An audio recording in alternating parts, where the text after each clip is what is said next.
우리 명제가 있고요. 조건이 있다라고 했을 때 부등식을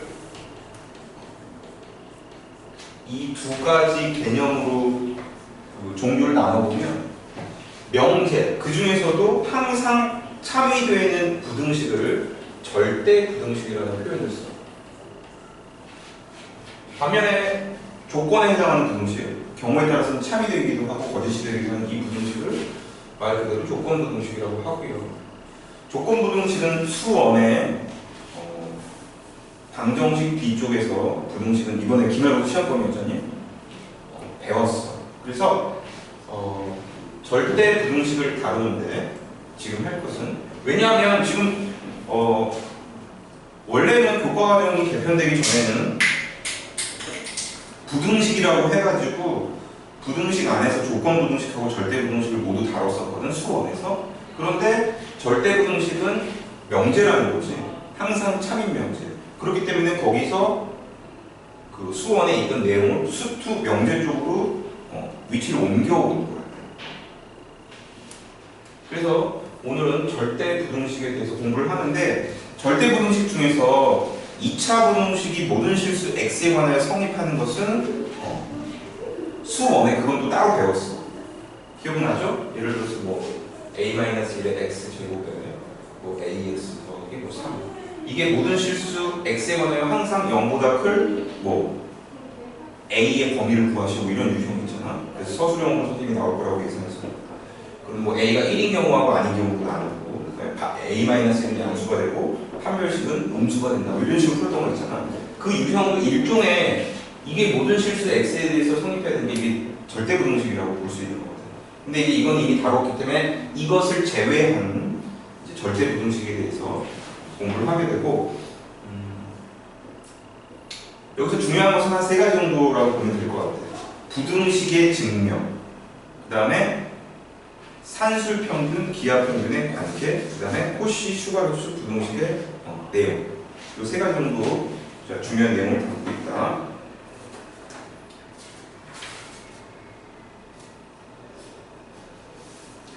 선생님이 100페이지를 설명하면서 개념 설명을 좀 하도록 할게요.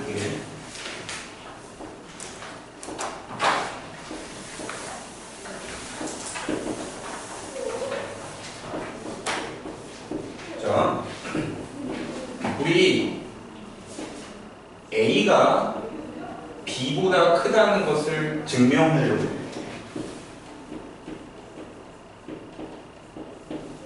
3가지 방법이 있다. 첫째, A에서 B를 뺀 다음에 이게 양수인지 보여주면 돼요. 이게 압도적으로 많이 사용되는 방식이야. 그래서 이거를 증명할 때 얘가 양수인 걸 보여야 되고요. 만약에 얘를 증명하는 게 아니라 A가 큰지 B가 큰지를 보려고 해. 그럼 A에서 B를 빼봐. 그래서 이게 양수인지 0인지 음수인지 확인해 보면 되겠지. 만약에 A에서 B를 뺐는데 음수가 나왔다는 얘기는 B가 더 크다는 얘기지. 자, 얘가 가장 압도적인 비율로 많이 사용되는 원리다. 꼭 기억해. 빼서 양수인지 음수인지 보는. 그 다음에 두 번째 방식은요, 제곱의 차를 조사합니다. 세 번째 방식은요, 비율을 조사하는데 얘는 0이 아니라 1과 비교를 합니다. 얘가 1보다 크면 분자가 더 크다는 얘기죠. 자, 주의할 것은요, 이 두 가지는 A와 B가 모두 양수인 경우에 사용하는 원리라는 걸 기억하세요. 달라질 수 있거든요. 그렇지 않다. 자, 그 다음에 제곱을 하는 경우는 루트가 나오는 경우에 제곱의 차를 조사하는 방법을 많이 쓴다. 간략하게 이렇게 정리해요.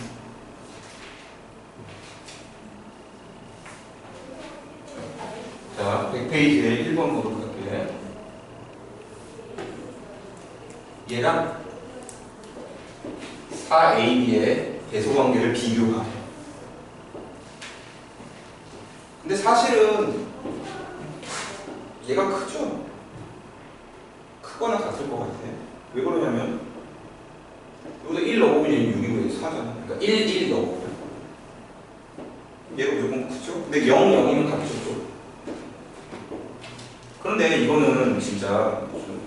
정말 수학적으로 좋은 방식은 아니죠. 근데 뭐 예를 들어서 시험을 보는데 객관식이야. 근데 시간이 지금 되게 없어. 그럴 때는 비상적인 방법으로 그런 방법도 비상적으로 쓸 수는 있어야 되지만 공부를 할 때부터 이거 대입해가지고 이게 크네? 넘어가 이렇게 하면 안 돼. 어떻게 한다고? 빼서 양수인지 확인해 보면 돼요. 자, 얘 빼면 이렇게 되죠?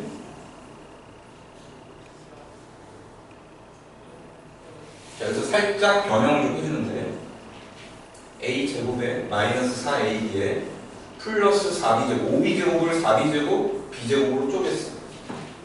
자, 괜히 그렇게 쪼개는 게 아니라 완전 제곱식을 만드는 거지. 이 녀석이 a-2b의 제곱이죠. 그 다음에 b제곱은 말 그대로 제곱이죠. 실수의 제곱 더하기 실수의 제곱은 0 이상이에요. 자, 그래서 얘가 0 이상입니다. 그래서 앞에 거에서 뒤에 걸 뺐는데 0 이상이니까 앞에 게 뒤에 거 이상이다 라고 표현할 수 있는 거예요. 자, 그 다음에 2번. 자, A가 0보다 크고 B가 0보다 크고 그 다음에 루트가 남았어요. 루트 A 더하기 루트 B 하고요. 루트 A, B의 대소관계를 비교해요. 자, A 더하기 B네.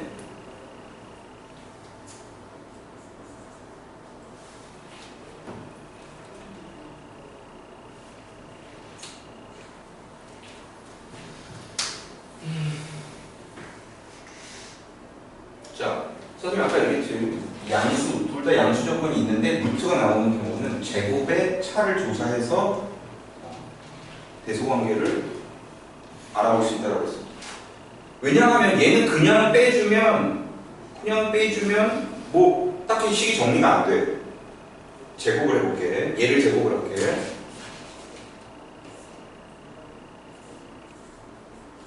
앞에 거를 제곱하고요. 뒤에 거를 제곱해서 빼볼게.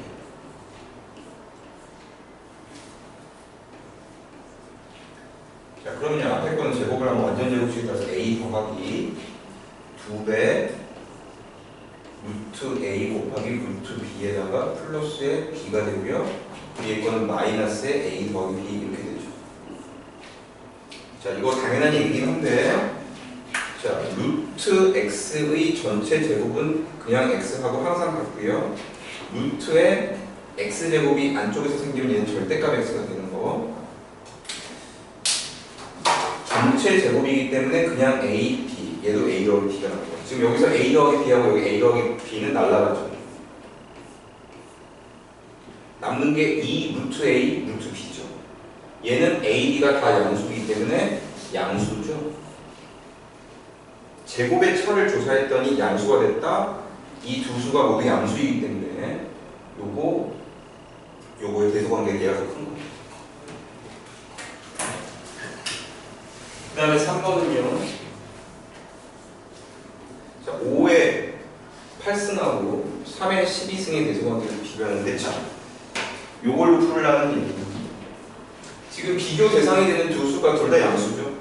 그러면 비율을 조사해가지고 1보다 큰지 작은지를 한번 파악해보죠. 즉 5의 8승을 3의 12승으로 나눠볼게요.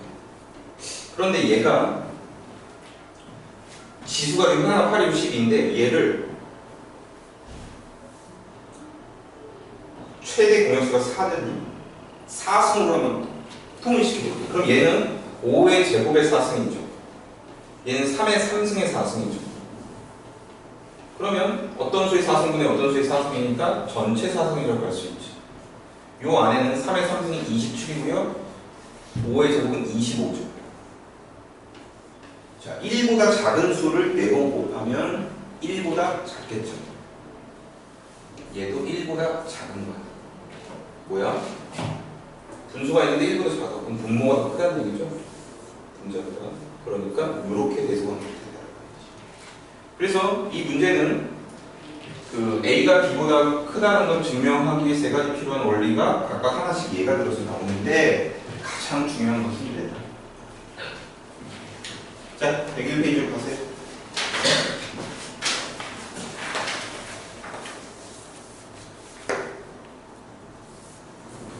자, 101페이지에 있는 여러 가지 절대 부등식 나와 있는 거기 박스 안에 세 가지 내용이 있잖아. 그거는 밑에 개념 어프로치라고 해서 1번은 선생님이 아까 설명했었어. 아까 b제곱을 4분의 1 b제곱, 4분의 3 b제곱으로 쪼개가지고 했었던 거 있었죠? 그 내용이 1번이고요. 2번은 뭐 당연히 완전 제곱식이니까 실수의 제곱이 0 이상이니까 성립하는 거. 3번은 거기 보면 밑에 해설 부분에 2분의 1 묶여있는 거 보이죠? 보이지? 2분의 1의 a-b의 제곱 그 부분 있잖아. 걔가 그렇게 변형이 되고 곱셈 공식의 변형조에서 나오는데 그렇기 때문에 제곱 더하기 제곱 더하기 제곱으로 표현되기 때문에 0 이상이다. 그 다음에 그 바로 밑에 리마크라고 해서 부등식을 증명할 때 자주 이용되는 성질은 다음과 같다고 해서 6가지가 나와 있는데 그 내용도 한번 각자 좀 한번 천천히 보도록 하세요. 자, 넘기시고요.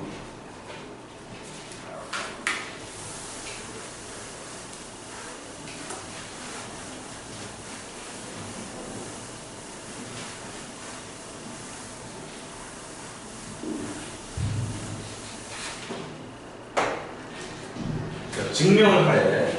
자, 1번 a제곱 더하기 2b제곱에 이게 2ab보다 크거나 같다. ab는 지금 실수다. 자, 이 증명을 하래. 뭐라고 그랬어? 빼서 0보다 크거나 같은지 보이면 돼. 여기서 이걸 빼고 a제곱의 순서를 바꿔서 마이너스 2ab에 플러스 2b제곱인데 걔는 b제곱 더하기 b제곱으로 쪼갤 수 있겠죠. 그럼 요 세 개가 a-b의 제곱이 되고요. 얘는 그냥 b제곱이죠. ab가 실수기 때문에 얘도 실수고 얘도 실수기 때문에 실수의 제곱 더하기 제곱은 0 이상이죠. 그러므로 얘가 여기다 크거나 같다. 증명을. 그 다음에 주의할 게 있다. 이렇게 증명을 할 때 서술형으로 이게 실제로 출제된 적이 있어. 명제 쪽에서 서술형 조심해야 돼. 귀루법이나 배우법을 이용해서 증명하시고 나올 수도 있고 이와 같이 부등식의 증명도 나올 수가 있어. 근데 부등식의 증명의 경우 이렇게 해주시고 등호가 만약에 있잖아요. 이렇게. 그러면 등호가 생기는 지점을 밝혀줘야지 돼. 만약에 이걸 밝혀주지 않으면 한 2점 정도 감점될 거야. 자, 등호는 언제 생기느냐? 이게 0이라는 소리죠. 실수의 제곱 더하기 제곱이 0이 되는 거 둘 다 0인 거. 그럼 얘가 0이면 b가 0이죠. b가 0이니까 a요. 그렇게 이렇게 씁니다. 등호는 a 이퀄 b 이퀄 0인 경우에 성립한다. 이렇게 적어줘야지 된다. 자, 2번은요. 루트의 a-b가 루트 a-루트 b보다 크다. 근데 a가 b보다 크고 둘 다 0이죠. 자, 양수 조건이 있는 상태에서 루트가 나오는 부등식의 증명은 제곱의 차를 조사해보라고 했죠. 자, 그런데 지금 a, b가 양수라는 게 사실은 그게 핵심은 아니야. a, b가 양수. 우리가 지금 비교를 해야 되는 게 요거하고 요거죠. 요거하고 요거 전체가 양수일 때 제곱의 차를 조사할 수 있다는 거야. a, b가 양수인 게 중요한 게 아니야. 근데 a가 b보다 크다라고 했으니까 이건 양수죠. 그 다음 당연히 a가 b보다 크다면 얘도 양수죠. 그러니까 양수야. 그러니까 제곱의 차를 조사할 수 있다. 자, 얘를 제곱을 하면 a-b가 되죠. 마이너스에 요거의 제곱. 얘를 해주면 마이너스 a에 플러스 2 루트 a 루트 b 마이너스 b 이렇게 되죠. 그러면 a는 없어지고요. 자, 정리해주면 2 루트 a 루트 b 마이너스 2b죠. 자, 여기서 공통인수를 2 루트 b라고 볼 수 있어. 그러면 여기가 루트 a에 마이너스에 루트 b 이렇게 됩니다. 왜냐하면 루트 b하고 루트 b를 곱하면 b거든요. 됐죠? 자, 2는 플러스고 루트 b도 플러스가 되고요. a가 b보다 크다고 했으니까 얘도 플러스겠죠. 플러스하고 플러스가 곱해졌기 때문에 이것은 플러스가 되죠. 그러므로 제곱을 한 다음에 뺐는데 양수가 나왔으니까 왼쪽 게 크다라는 증명을 할 수 있죠. 여기서는 등호가 안 생기니까 A시상초에 등호가 없으니까 등호가 성립하는 조건은 밝혀줄 필요가 없다. 자, 그 다음에 가장 중요한 산술평균과 기하평균의 관계에 대해서 설명하도록 할게요.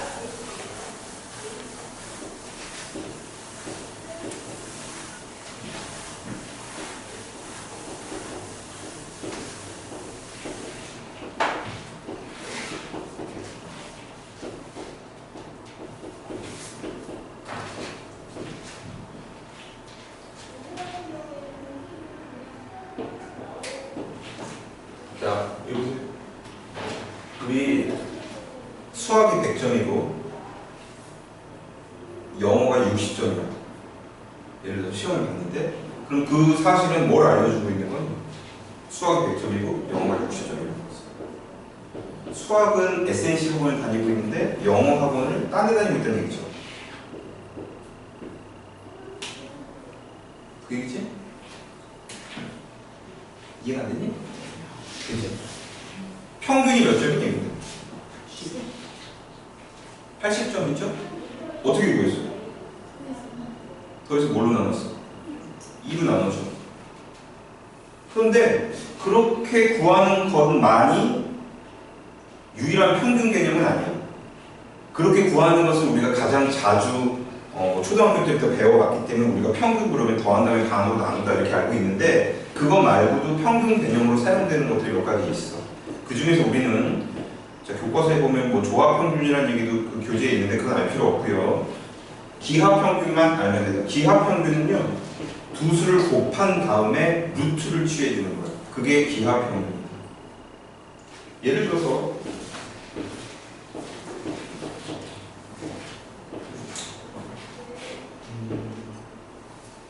7하고 9라는 수가 있어요.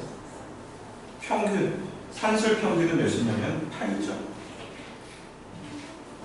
기하평균은 뭐냐면, 자, 산술평균은 8이야. 아니다. 기하는 배고픈 거고, 기하평균은 곱한 다음에 루트를 취해주는 거야. 그러면 루트의 63이 되죠. 근데 얘는 대략 루트의 64가 되죠. 자, 곱한 다음에 루트를 씌우는 것도 우리가 기존에 알고 있던 산술평균의 유사한 값이라는 걸 알 수 있어요. 얘도 평균 개념에 충분히 가능한 데이터야. 그런데 중요한 건 뭐냐? 산술평균이 기하평균보다 커. 자, 항상 아니야? 응? 항상? 자, 이렇게 된다. 자, 두수 A, B가 있는데요. A랑 B를 더한 다음에 2로 나누는 것을 산술평균이라고 하죠. 그 다음에 A하고 B를 곱한 다음에 루트를 취해주는 것을 기하평균이라고 하고요. 산술평균이 기하평균보다 원칙적으로 커. 그런데 크다라고 얘기할 때는 A, B가 모두 양수인 경우에만 그렇게 얘기할 수 있어. 그래서 산술평균, 기하평균의 원리를 사용하기 위해서는 이 양수 조건이 대단히 중요하다. 그 다음에 같을 수는 있어. 둘 다 0이 안 되는데 어떻게 해요? A, B가 같은 경우 같아. 예를 들어서 A가 5고 B가 5예요. 5랑 5의 산술평균은 5랑 5를 더한다면 2로 나누면 몇이야? 5랑 5를 곱한다면 루트 씌운 거야. 자, 이것을 증명을 해보는데, 자, 이거 증명할 때 아까 전에 배웠던 원리 그대로 적용하면 돼요. 양수 조건이 있는 상태에서 루트가 있죠. 뭘 조사하니? 제곱의 차를 조사하죠. 양수 조건이 있는데 루트가 있어. 제곱을 해서 빼볼게. 앞에 거 제곱을 하면요. 4분의 자, a제곱 더하기 2ab 더하기 b제곱이고요. 뒤에 거 제곱하면 그냥 ab가 되고요.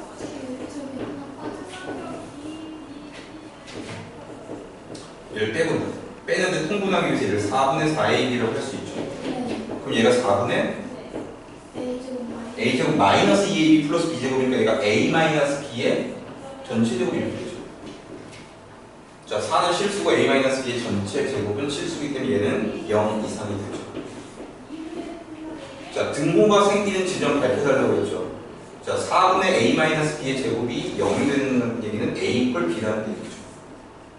그래서 산술평균 기하평균에서 산술평균과 기하평균이 같아지는 지점은 두 수가 같은 수입니다. 자, 다시 한번 물어볼게. 기하평균은 어떻게 구해? 곱한 다음에 루트야. 근데 기하평균을 많은 경우에 암산으로 쉽게 구할 수가 있어. 오히려 이렇게 쓰는 것보다 암산으로 계산하는 게 편해. 그래서 산술평균 기하평균의 원리를 이용하면 자, 이 상태에서 a 더하기 b의 최소값을 구할 수 있죠. a 더하기 b가 몇 이상 이렇게 나올 테니까. 또 a 곱하기 b의 최대값도 구할 수 있어. a 더하기 제곱해가지고 a 곱하기 b가 몇 이하 이렇게 나오고. 근데 그 최대 최소가 나오는 지점은 항상 등호가 생기는 지점이거든. 그래서 등호가 생기는 지점도 잘 알아둬야 되고, 산술 기하평균을 이용한 문제를 빠르게 암산으로 풀 수 있는 방법이 하나 있어요. 2를 이쪽에다 놓고, 그럼 이렇게 되죠. a 더하기 b는요, 두 수의 기하평균의 2배 이상이죠. 그냥 뭐 특별한 거 아니야. 우리 산술평균 밑에 있는 분모 2를 저쪽으로 올려줘요. 자, 얘를 머릿속에다가 확 기억을 하고 있으면 계산이 엄청 빠르고 간단하게 해결할 수 있어. 자, 얘기해 볼게. 두 수의 합은 두 수의 기하평균의 2배 이상. 두 수의 합은 두 수의 기하평균의 2배 이상이다. 자, 대략 문제를 풀어보는데 산술평균 기하평균은 여기 수투 이 부분에서 처음 나오는데, 수투 넘어서 미적분 1, 미적분 2, 확률과 통계 각 수학의 영역에서 전체적으로 퍼져 있는 이론이에요. 매우 중요해요. 아주 잘 사용을 해줘야 된다. 당연히 내신에서도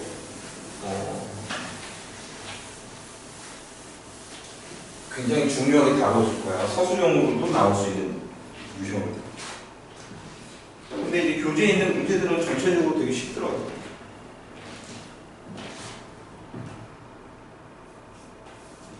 자, 104페이지는 하지 않겠다. 각자 보도록 하고요.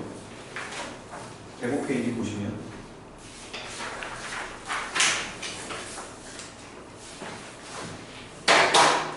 오늘 절대 부분씩 다 나가요? 다 해봤자 뭐 몇 개 없어. 자, 문제에서 A가 0보다 크고 B가 0보다 크죠. 그 다음에 A 더하기 B, A분의 1 더하기 B분의 3. 이거의 최소값을 물어봤는데요. 자, 우리 지금 산술평균, 기하평균 공부를 하고 있잖아. 그러니까 이제 선생님이 무슨 문제를 풀 때, 아, 산술, 기하평균의 원리를 이용해서 푼 문제겠거니 하잖아. 그리고 숙제를 할 때도 쌤에 보면 유형이 다 나와 있잖니. 그럼 뭐 산술기하로 하나보다 하고 해서 이용할 수 있는데, 그게 아니라 우리가 어떤 수투를 다 배워, 또는 무슨 모의고사를 봐. 이 범위가 시험 범위인데, 그러면 문제 곳곳에 이 산술기하의 원리가 숨겨져 있을 거란 말이지. 그런 수학의 어려운 게 그런 거잖아요. 아예 문제 산술기하로 푸세요 이렇게 돼 있으면 쉬운데, 산술기하평균 알겠어. 이 공식도 외울 수 있겠고 다 알겠는데 문제에 적용이 잘 안 되는 거지. 그게 사실은 좀 어려운 부분이야, 수학. 근데 산술기하는 약간 정형화돼 있어. 얘를 사용을 하는 상황이 정형화돼 있다. 그 상황을 선생님이 세 가지로 설명할 텐데, 첫째, 자, 양수 조건이 반드시 필요하다.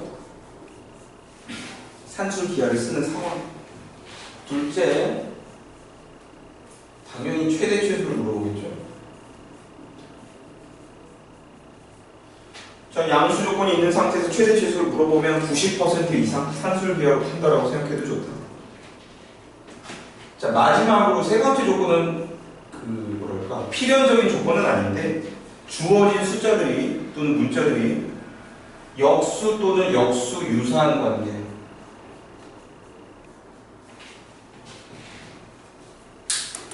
자, 역수는요, 예를 들어서 A가 있잖아. A의 역수는 A분의 1이죠. 역수 유사한 관계는 A에 대해서 예를 들어서 A분의 4, A분의 9. 그럼 A의 역수는 아니잖아. 근데 역수 유사한 관계라고 생각하면 된다. 그러니까 두 수를 곱했을 때 1이 되면 두 수가 완벽한 역수고 두 수를 곱했는데 상수가 되잖아. 그게 역수 유사한 관계라고 알아주면 되고 최소한 주어진 그 숫자들이 역수 유사한 관계에 있는 경우가 많아.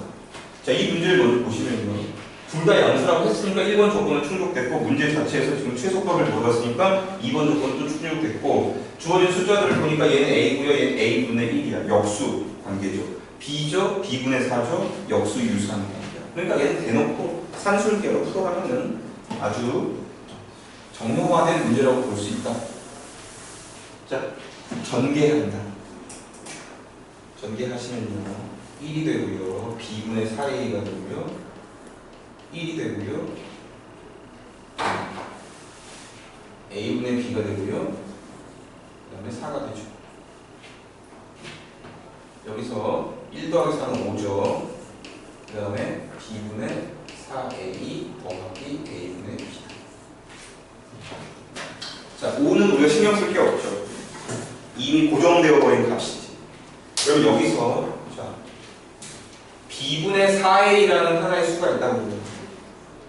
그 다음에 A분의 B라는 또 다른 수가 있다고 보는 거예요. 자, 동그라미하고 세모라고 선생님이 표현할게. 지금 동그라미 더하기 세모가 있어요.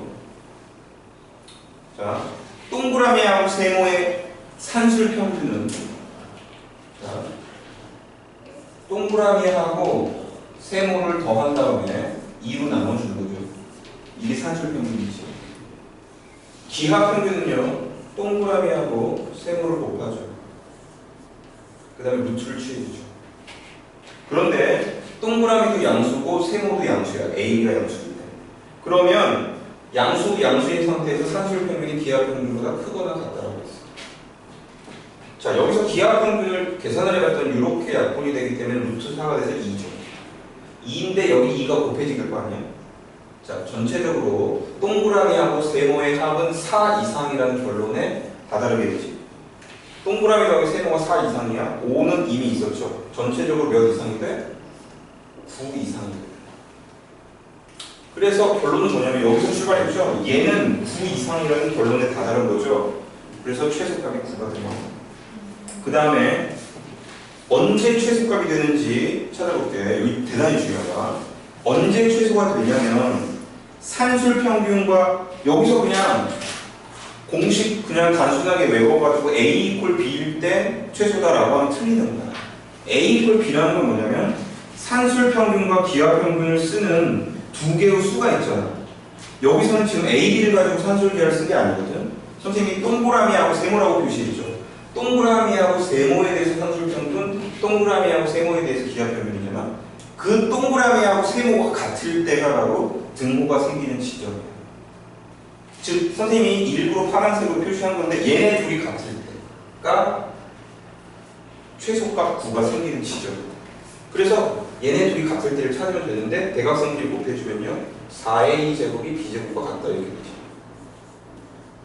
자, AB가 양수이기 때문에 플러스 마이너스 풀리는 게 아니라 2A 이퀄 B가 되죠.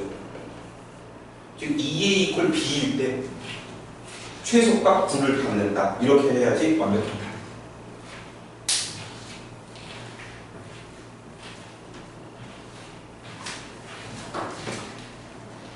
자, 2번 문제도 쉬우니까 바로 해볼게요. 2A 더하기 3B가 12. AB의 이번에는 최대값을 물어봤어요. 자, 2A라는 수가 있고요. 3B라는 수가 있어. 자, 얘를 동그라미라고 하고 얘를 세모라고 할게. 자, 동그라미하고 세모의 산술 평균은요. 두 개를 더한 다음에 2로 나눠주는 거라 그랬지. 자, 기하 평균도 있는데 두 개를 곱한 다음에 루트를 씌워주면 되는데 동그라미도 양수고 세모도 양수이기 때문에 이러한 관계에 있다. 그런데 2A 더하기 3B가 12래. 이번에는 좌변이 10이야. 2분의 12죠. 좌변이 그러면 6이 되죠. 우변은 계산을 하니까 6AB의 루트죠. 제곱을 한다. 36이고 얘는 6AB죠. 6으로 나눠주면 AB는 6 이하 이렇게 되겠죠. AB의 최대값은 6이야. 자, 등호가 생기는 지점 알아보자. 동그라미하고 세모가 같을 때 2a 이퀄 3b입니다. 자, 2a 이퀄 3b라는 것은요. 좀 세련되게 한번 생각해볼까? 2a 이퀄 3b라는 것은 a하고 b의 비율이 거꾸로 3대2라는 소리거든. 그럼 a는 3k 갈 수 있고요. b는 2k 갈 수 있죠. 그래서 여기다 집어넣으면 얘 6k, 얘도 6k예요. 12k가 10이기 때문에 k가 1이야. k가 1이니까 a는 3이고 b가 2죠. a가 3, b가 2일 때 최대값 6을 갖는 거죠.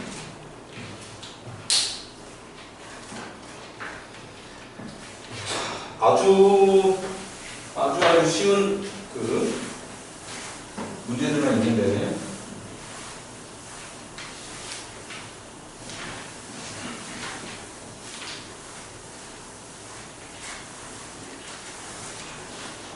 몇 문제만 더 풀어볼까? 똑같은 유형 빼고요.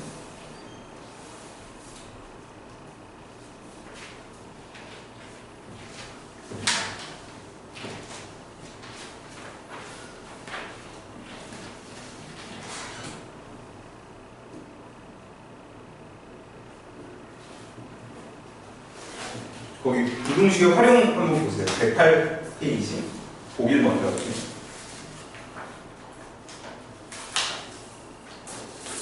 이렇게 활용 문제도 대단히 중요해요.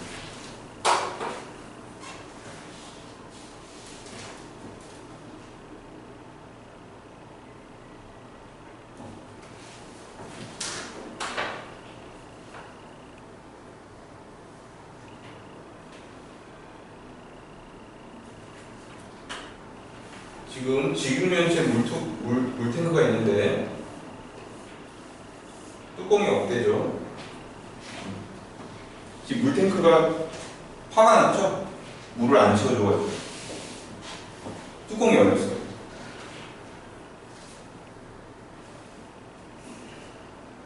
자, 가로의 길이가 4고요. 부피가 100이에요. 이렇게 하자.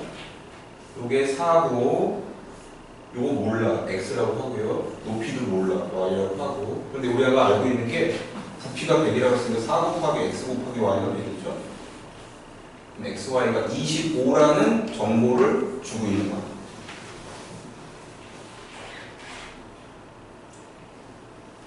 이해되죠? 자, 옆면은요 10,000원이 든대. 제곱미터. 근데 옆면은요 두 종류가 있죠. 여기 앞하고 뒤는 4y죠. 그럼 8y가 되죠. 두 쌍이 있으니까 여기 앞에 4y짜리가 두 개 있잖니. 그 다음에 xy짜리가 또 두 개 있죠.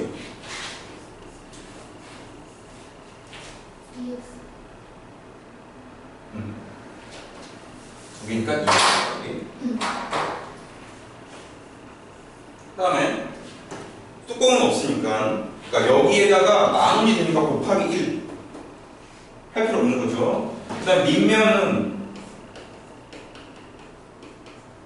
4x죠 당연히. 근데 20,000원이 된다고 했으니까 8x 10,000원이 이제 밑면을 만드는 데 드는 거고, 다 합치면 8x 더하기 8y 더하기 2xy인데 이게 비용이죠. 비용의 총합인데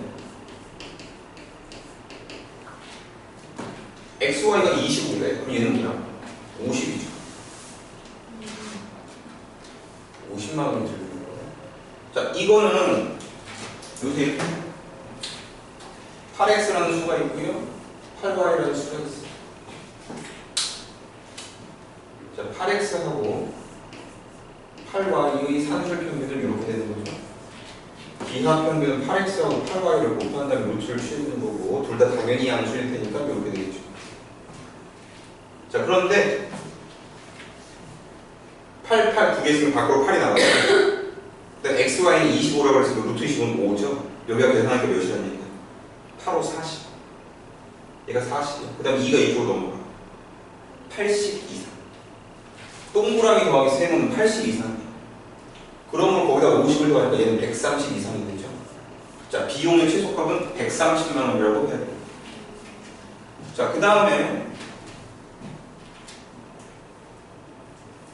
그러면 우리의 관심은 그걸 거냐? 비용이 제일 조금 들면 뭐 얼마 들지 그것도 필요하지만 그러면 돈을 가장 적게 그러면 어차피 부피는 고정된 상태니까 그럼 거기서 비용을 가장 적게 하려면 X, Y를 각각 몇으로 하는 게 좋겠다라는 경제적인 우리 관심을 가질 수 있잖아.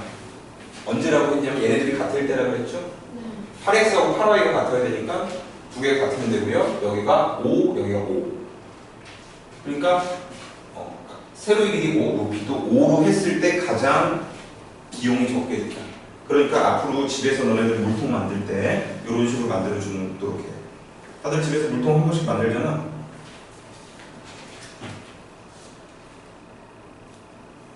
근데 왜 그런 거지?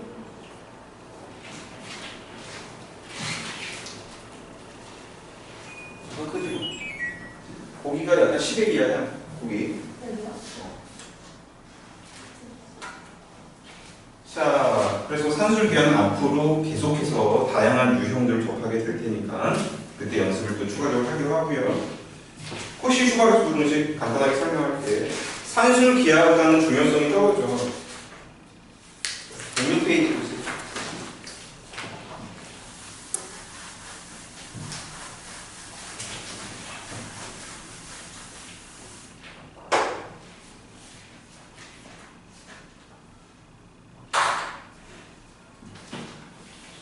A제곱에 더하기 B제곱 X제곱 더하기 Y제곱 얘가 AX 더하기 BY의 전체 제곱보다 크다. 이게 공식이 좋아요. 응? 공식이 좋아. 모든 실수 A, B, X, Y에 대해서 성립해. 근데 산술기하는 양수 조건인데 쓴다고 그랬죠? 얘는 실수 조건이라는 거. 그러니까 실수 조건은 대부분 문제가 실수 조건이니까 조건을 통해서 코시 슈바르트를 써야 된다는 생각을 하기는 어려워. 아까 산술기하는 어떻게 보면 좀 개성이 강한 원리이기 때문에 써야 되는 상황이 조금 보여. 그런데 코시 슈바르트는 좀 헷갈리거든. 이렇게 일단 알아봅니다. 차수의 상황이 다른 부등식을 해결할 때 이용된다고 보면 돼. 즉, 자 이거는 그냥 팁이야. 원리가 아니야. 1차식의 값이 주어졌는데 2차식의 최대 최소를 물어볼 때 거꾸로 2차식을 알려주고서 1차의 뭔가 식의 값의 최대 최소를 물어볼 때 이때가 바로 그 코시 슈바르트를 쓰는 상황이라고 생각해요. 예컨대 문제를 보세요. 107페이지에 문제를 보시면 1번 보세요. 2차식의 값을 알려줬죠? 물어본 거 1차죠. 1번은 2번 알려준 게 1차고 물어본 게 2차죠. 차수의 상황이 다르지. 그러니까 힌트야, 힌트. 이러면 코시 슈바르트 써야겠다 이런 생각을 해야 되는데 증명을 한번 해볼게요. 증명은 뭐 별거 아니죠. 왼쪽 거에서 오른쪽 걸 빼요. 양수 조건도 아니고 그냥 실수 조건이니까 왼쪽 거에서 오른쪽 걸 빼면 됩니다. 왼쪽 거는요 분배 법칙을 써서 정리를 하는 이거죠.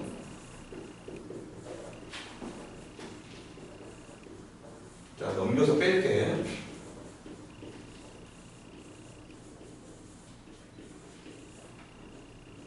이렇게 됐죠. 날라가죠. 남는 게 뭐야? 요거 세 개가 AY 여기 제곱 빠졌네. AY 마이너스 BX의 전체 제곱이죠. 근데 실수의 제곱이기 때문에 0 이상이 되죠. 그러니까 얘가 이상이 되는 거고요. 등호가 생기는 지점은 AY하고 BX가 같을 때죠. 근데 요거는 같은 거니까 A 대 B하고 X 대 Y가 같다. BX가 얘고요, AY가 얘지. 그래서 얘는 이렇게 A 대 B하고 X 대 Y가 같을 때 등호가 생긴다. 등호가 생기는 지점, 코시 슈바르트 잘 알아봐. 시험에 자주 나온다.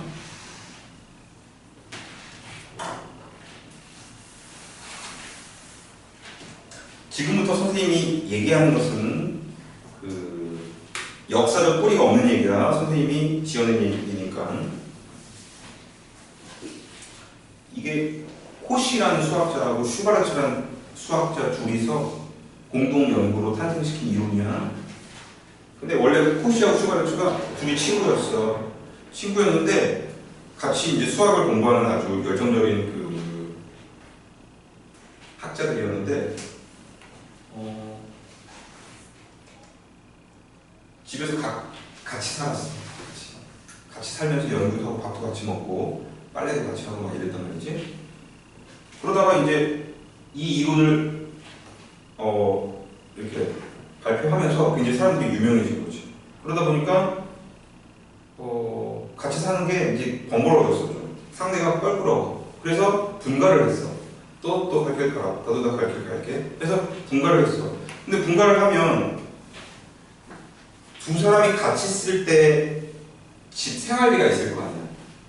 그거 하고 각자 생활비에 둘이 드는 돈이 각각 있을 거 아니야. 두 개 합친 거하고 일반적으로 어떤 게 돈이 더 많이 드니?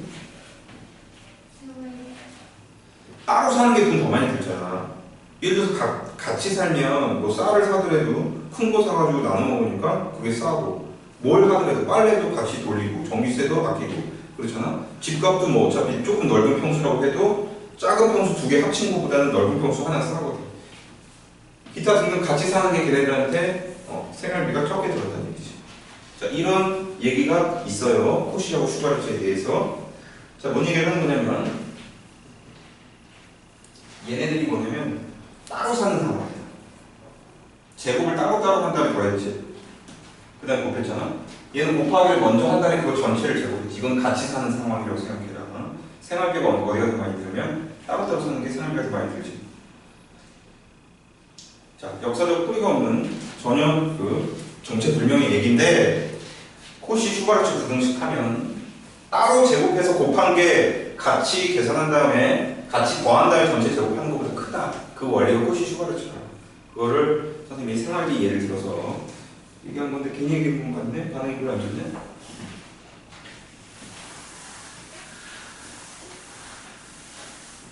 자, 그 다음에 또 하나 팁을 주자면, 아까 1차, 2차 이런 얘기 했었잖아. 자, 2차식은요, 좌변에 쓰는 거야. 얘네들 2차식. 선생님, 우변도 2차식인데요? 물론 그렇지. 근데 1차가 우변에 온다고 생각해. 요게 1차야, 요거. 그래서 2차가 주어진 것은 좌변에 배치하고요. 1차는 우변에 배치한다. 이런 팁도 좀 알고 있으면 됩니다. 자, 풀어볼게.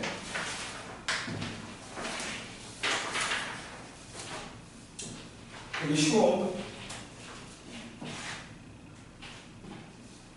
1번. 그러니까 코시 슈바르츠는 요 꼴로 주어진 이제 정보나 또는 구해야 되는 식을 이 꼴에 맞춰서 정리하는 게 핵심이야. x제곱 더하기 y제곱은요, 여기 이렇게 오는 거예요. 그 다음에 여기는요, 동그라미의 제곱 더하기 세모의 제곱이 온다. 그 다음에 1차는 우변에다 배치하라고 그랬죠? 4x 더하기 3y는 문제가 물어보고 있는 건데 이 우변에다 이렇게 배치를 해. 이렇게, 그 다음에 이걸 전체적으로 하는 거지. 그런데 이렇게 되는 거야. 그런데 그럼 동그라미하고 세모를 우리가 채워줘야 되거든? 이렇게 되는 거야. 여기 제곱을 제외한 부분 있죠? 제곱을 제외한 부분이 있죠? 이 두 개가 곱해져서 얘가 돼야 된다. 그 다음에 여기 제곱을 제외한 부분, 여기 제곱을 제외한 부분 곱해서 얘가 돼야 된다. 그러니까 여기서 이렇게 되는 거죠. 동그라미하고 x를 곱해서 4x가 돼요. 동그라미가 뭐니? 동그라미하고 x를 곱해서 4x가 돼야 돼요. 동그라미가 4야. 같은 원리로 세모는 3이죠. 자, 이렇게 코시 슈바르츠 부등식을 세워줄 수가 있는 거지. 오케이? 이거 계산하면 25야. 25에다가 x제곱 더하기 y제곱이 있고요. 아, 얘는 있는 게 아니라 4라 그랬죠? 문제에서 4라 그랬죠? 얘가 답의 제곱 이상. 아니, 그렇죠. 답의 제곱이 100 이하야. 그럼 답은요, 마이너스 10 이상 플러스 10 이하죠. 어떤 수의 제곱이 100 이하거든요. 그래서 어떤 수, 4x 더하기 3y는요, 범위가 이렇게 된다. 마이너스 10과 플러스 10. 그래서 최대값이 10이고요. 최소값은 마이너스 10. 그 다음에 만약에 문제를 좀 바꿔서요. 최대값이 10이잖아. 최대가 될 때의 x값과 y값을 구하시오. 이렇게 나온다. 언제? 등호가 언제 생기냐고 물어보는 거거든요. 선생님 뭐라고 아까 얘기했지? 4대 3은 x 대 y. 4대 3은 x 대 y. 이때가 등호가 생기는, 즉 최대값이 생기는 지점이에요. 그러면 아까 했던 것처럼 x가 4k이고요. y가 3k죠. 그게 4대 3이니까. 근데 최대값이 10이라는 얘기는 이 4x 더하기 3y가 10이라는 얘기고요. 아니면 그렇게 하지 말고 x제곱 더하기 y제곱이 아까 4였잖니 이게. 요거 제곱이 16k 제곱이죠. 그 다음에 요거의 제곱이 9k 제곱이죠. 요거 두 개 더하기 4야. x제곱 더하기 y제곱 4로 주어졌죠. 그래서 얘는 25k 제곱이 4고요. k 제곱이 25분의 4. k는 풀마 5분의 2인데 여기서 5분의 2겠죠? 왜냐면 지금 최대가 되는 10을 따지는 거거든요. 여기다 대입해. 그럼 x는 5분의 8이 되고 y는 5분의 6이 되는 거야. 최대값 10이 나오는 x, y 값을 그렇게 배울 수 있다는 거. 자, 한 문제만 더 풀고 마무리하자. 3x 더하기 2y는요 13이고요. x제곱 더하기 y제곱의 최소. 자, 호시슈가르트를 만드는데 2차식은 좌변, 1차식은 우변으로 한 다음에 전체 제곱 이렇게. 자, 이렇게 하자. 동그라미 제곱에 더하기 세모의 제곱이고요. 여기 x제곱 더하기 y제곱이 오고요. 여기 1차식 3x 더하기 2y가 오고 전체 제곱이 된 다음에 이쪽이 크다. 그런데 동그라미하고 x 곱하기 3x가 돼야 되니까 동그라미는 3이고요. 세모는 같은 원리로 2가 됩니다. 얘가 몇이에요? 13이죠. 9 더하기 3. 13에 x제곱 더하기 y제곱이요. 뭐야? 얘가 또 13이죠? 13의 제곱 이상. 양변을 13으로 나눠주면 x제곱 더하기 y제곱이 13 이상이죠? 최소값이 13이 된다. 언제냐? 찾아보자. 언제냐 찾아보자. 3대 2하고 x 대 y. 그러니까 x는 3k라고 하고 y는 2k라고 할 수 있어요. 그래서 대입이죠. 3x는 9k가 되고요. y는 2k니까 4k죠. 자, 13k가 13이니까 k는 1이야. 즉 x는 3이고 y는 2일 때. 그때 13이라는 최소값을 갑니다.